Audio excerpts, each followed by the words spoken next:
বাঙালির পাকঘরে জানাই সকলকে স্বাগত। বর্ষার শুরু মানেই ইলিশ মাছের নানান রকম রেসিপি। আজকে তৈরি করে নিচ্ছি সর্ষে ইলিশ। প্রথমেই মাছগুলোকে ভালো করে ধুয়ে হলুদ ও লবণ দিয়ে মেখে নিয়েছি। এরপর কড়াই গরম করে কড়াইতে পরিমাণ অনুযায়ী সর্ষের তেল দিয়ে মাছগুলোকে দিয়ে দিয়েছি। মাছগুলো কড়া করে ভাজিনি। ইলিশ মাছ সর্ষে দিয়ে করলে কড়া করে ভাজতে হয় না। এরপরে উপকরণের জন্য নিয়ে নিয়েছি কিছু মশলা বাটা।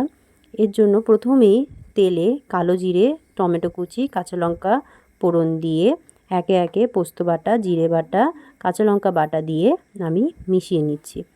তারপর পরিমাণ অনুযায়ী লবণ, হলুদ ও সামান্য একটুখানি চিনি দিয়ে আবারও মশলাটাকে কষিয়ে নিচ্ছি। মশলা ভালো করে কষানো হয়ে গেলে এরপর আমি পরিমাণ অনুযায়ী জল দিয়ে দিব। তোমরা তোমাদের পরিমাণ অনুযায়ী এখানে জল ব্যবহার করবে। ঝোল যখন ফুটে আসবে একে একে মাছগুলোকে দিয়ে দিচ্ছি। সর্ষে বাটার সময় আমি সামান্য অল্প লবণ ও একটা কাঁচামরিচ নিয়ে নিয়েছি। সর্ষে বাটা হয়ে গেলে একটু ছেঁকে তারপরে ঝোলে দিয়ে দিলাম। ঝোল ফুটে গেলে নামানোর সময় কাঁচা লঙ্কা ও ধনেপাতা কুচি দিয়ে নামিয়ে ফেলুন। নামানোর পরে কাঁচা সর্ষের তেল ওপর থেকে দিয়ে দেবেন। রেসিপিটি কেমন লাগলো অবশ্যই কমেন্টে জানাবেন। আর আপনারাও এইভাবে তৈরি করে ফেলুন সর্ষে ইলিশের এই রেসিপি। এরকম ঘরোয়া রান্নার জন্য চ্যানেলটিকে সাবস্ক্রাইব করুন।